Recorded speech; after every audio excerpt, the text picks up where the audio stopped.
नमस्कार दोस्तों, मैं सौरभ आपका स्वागत करता हूं आपके इस चैनल एजुकेशन हब।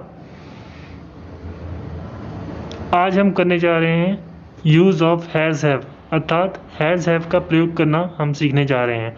सबसे पहले इसका मीनिंग देखें।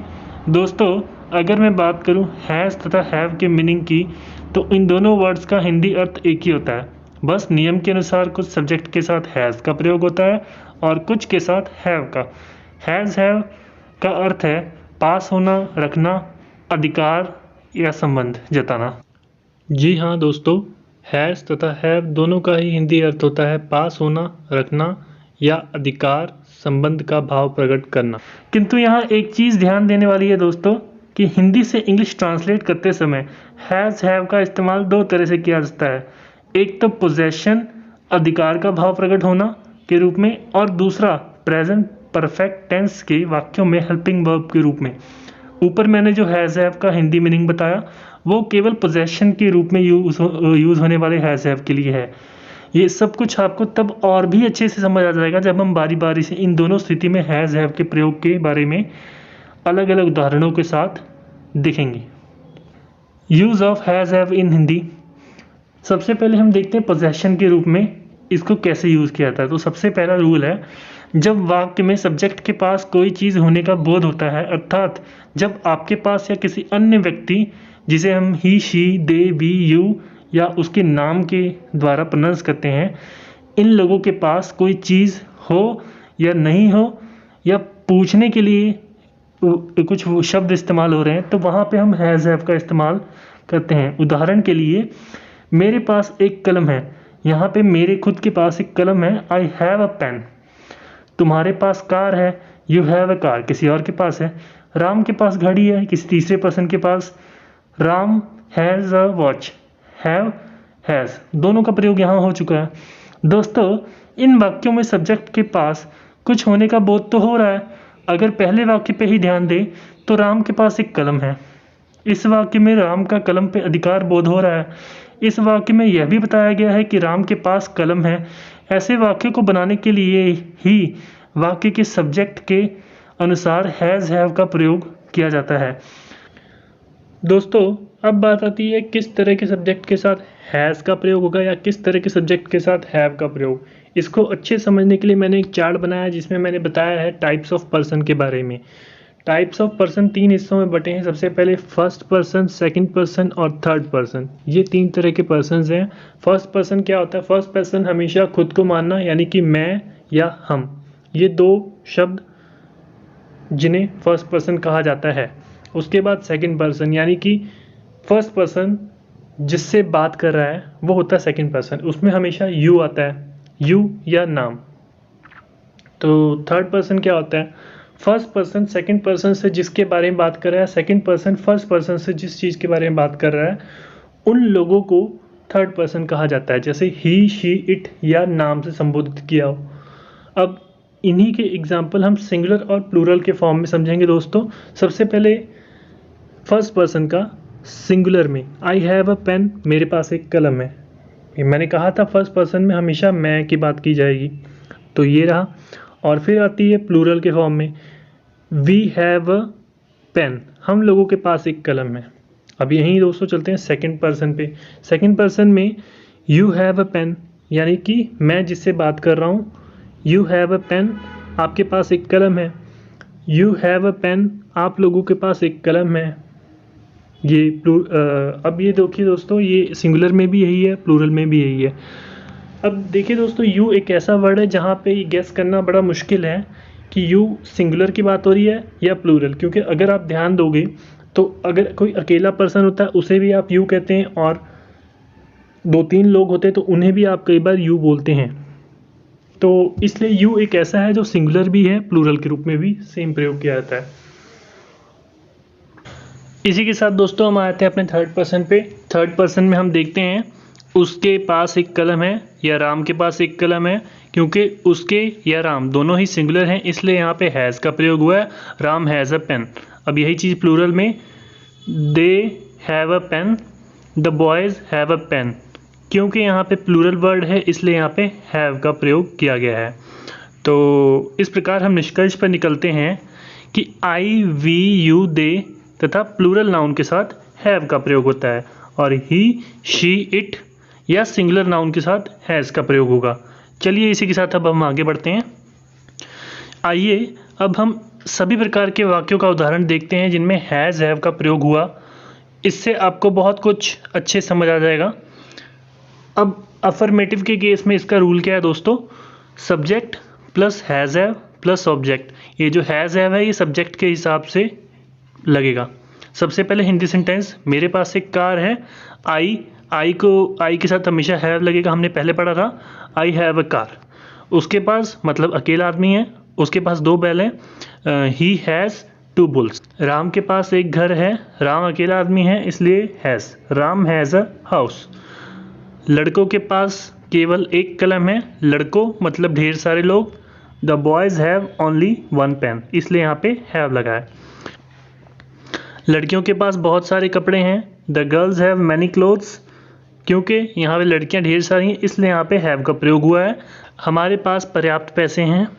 वी हैव इनफ मनी, क्योंकि यहाँ प्लूरल है हम, इसलिए यहाँ पे हैव का प्रयोग हुआ है। अब हम आगे बढ़ते हैं नकारात्मक वाक्यों की तरफ। दोस्तों सबसे पहले जो इसका रूल है वो है subject plus has have plus no और नॉट और ऑब्जेक्ट। अब जो हैज़ हैव है आपको पता है सब्जेक्ट के हिसाब से, नो नॉट सिचुएशन के हिसाब से। अब ये चीज़ हम देखते हैं इन एग्जांपल्स में। शाम के पास स्कूल का बस्ता नहीं है। शाम हैज़ नॉट स्कूल बैग। शाम अकेला इसलिए हैज़। मेरे पास अखबार नहीं है। I have no newspaper. I के साथ हैव का लगेगा हमेशा। हमारे पास चिल्लर नहीं है। We have no change. कुत्ते की सींग नहीं है। Dog has no horns. Dog अकेला है इसलिए यहाँ हैज़ लगा। उनके पास टोकरी नहीं है। He has no basket. कल छुट्टी नहीं है। You have no holiday tomorrow. You के साथ हमेशा हैव का प्रयोग होगा। इसी के साथ हम बढ़ते हैं अपने प्रश्नवाचक वाक्यों की तरफ। प्रश्नवाचक वाक्यों का सबसे बड़ा rule has have plus subject plus no और नॉट प्लस ऑब्जेक्ट, जिसे हम कॉम्प्लीमेंट भी कहते हैं। तो अब हम बढ़ते हैं वाक्यों की तरफ। प्रश्नवाचक वाक्य, क्या हमारे पास एक अंगूठी नहीं है? Have we not a ring. We के साथ हैव, लास्ट में क्वेश्चन मार्क जरूर लगना चाहिए। क्या उसके पास फुटबॉल है? Has he football. Has he के साथ ही लगेगा। क्या गोपाल के पास 2 दर्जन केले हैं? हैज़ गोपाल। गोपाल अकेला है इसलिए यहाँ has. Has Gopal 2 dozen bananas. क्या गोपाल के पास 2 दर्जन केले हैं? हैज़ गोपाल। गोपाल अकेला है इसलिए यहाँ has. Has Gopal 2 dozen bananas. क्या उन सब को बुखार है? उन सब मतलब यहाँ ज़्यादा लोग होंगे। Have they all fever today. They के साथ हैव क्योंकि प्लूरल है। क्या बूढ़े आदमी के हाथ में छड़ी है? बूढ़ा आदमी मतलब एक आदमी है। Has the old man stick in his hand, इसलिए यहाँ पे हैज़ लगा क्योंकि अकेला बूढ़ा आदमी है। क्या मेरे पास अंगूर के गुच्छे हैं? Have I bunch of grapes. I के साथ हमेशा हैव। इसी के साथ हम आगे बढ़ते हैं दोस्तों, और आगे है use of has have in present perfect tense. दोस्तों यदि आपको टेंस की जानकारी होगी तो आपको अवश्य ये बात पता होगी कि हैज़ हैव का प्रयोग हम प्रेजेंट परफेक्ट टेंस में भी करते हैं हेल्पिंग वर्ब के रूप में। अब इस हेल्पिंग वर्ब का कुछ खास मायने तो नहीं है, किंतु इसे सब्जेक्ट की स्थिति के अनुसार प्रयोग किया जाता है। अब सबसे बड़ी बात है कि प्रेजेंट परफेक्ट टेंस की पहचान क्या है। तो देखिए, जिन वाक्यों के अंत में चुका है, चुकी है, चुके हैं, चुकी हो, चुके हो, चुकी हूँ, चुका हूँ, या है, ही है, ये है आदि लगे हों, ऐसे वाक्यों को प्रेजेंट परफेक्ट टेंस वाले वाक्य कहा जाता है। यहाँ कुछ एग्जाम्पल्स हैं। वह जा चुका है, सीता खा चुकी है। यहाँ सारी चीज़ें हो चुकी हैं, ठीक है, इसलिए ऐसे वाक्यों को प्रेजेंट परफेक्ट टेंस कहा जाता है। अब इन तरह के वाक्यों का इंग्लिश अनुवाद करते समय हैज़ हैव का इस्तेमाल करना पड़ता है, वो सब्जेक्ट के अनुसार। चलिए आगे देखते हैं इसे। सबसे पहले इसका रूल देखिए, subject plus has have plus verb की थर्ड फॉर्म। याद रखिएगा, जहाँ पे भी परफेक्ट टेंस यूज़ होगा वहाँ पे हमेशा वर्ब की थर्ड फॉर्म यूज़ होगी। Plus object. अब किस सब्जेक्ट के साथ हैज़ का प्रयोग होना है या हैव का, इसका नियम वही जैसे हमने पहले किया था, मतलब आई, वी, यू, दे या बहुवचन कर्ता के साथ हैव और बाकी सबके साथ हैज़। अब देखिए कुछ एग्जाम्पल देखते हैं। मैं पढ़ चुका हूँ, आई हैव रीड। तुम खा चुके हो, you have eaten food. Radha घर नहीं गई है, Radha has not gone home. Ram और श्याम नहीं सोए हैं, Ram and Shyam has not slept. मैंने ताजमहल नहीं देखा, I have not seen the Taj Mahal. तुमने उसे नहीं पीटा है, you have not beaten him.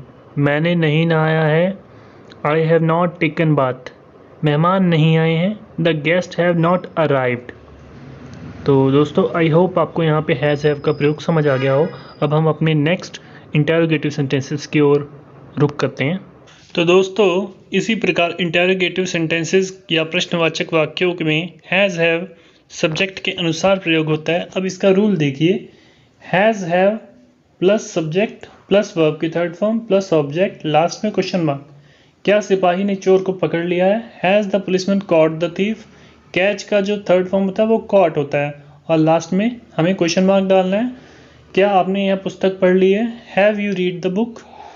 क्या वर्षा ऋतु आरंभ हो चुकी है, has the rainy season set in. क्या हमने फीस जमा करवा दी है, have we paid the fees. क्या आपने यह समाचार सुना है, have you heard this news, last में क्वेश्चन मार्क। क्या नौकर ने तौलिया निचोड़ा है, has the servant wrung the towel. क्या गाड़ी स्टेशन पर आ चुकी है, has the train arrive at the station. Arrive का जो थर्ड फॉर्म होता है वो होता है अराइव्ड, ईडी, राइट। क्या वे वृक्ष काट चुके हैं, have they cut the trees. तो दोस्तों ये थे हैज़ हैव के प्रयोग और हैज़ हैव के हिंदी अर्थ। दोस्तों मुझे पूरा विश्वास है कि अब आप आसानी से हैज़ हैव का प्रयोग करके आसानी से हिंदी से इंग्लिश ट्रांसलेशन कर सकते हैं। और अगर ये वीडियो आपको पसंद आया दोस्तों तो प्लीज़ लाइक शेयर सब्सक्राइब, क्योंकि मुझे इसकी बहुत ज़रूरत है, बहुत ही हौसला बढ़ाती है ऐसी वीडियो बनाने के लिए, मुझे मोटिवेट करती है। So please keep supporting me. Thank you.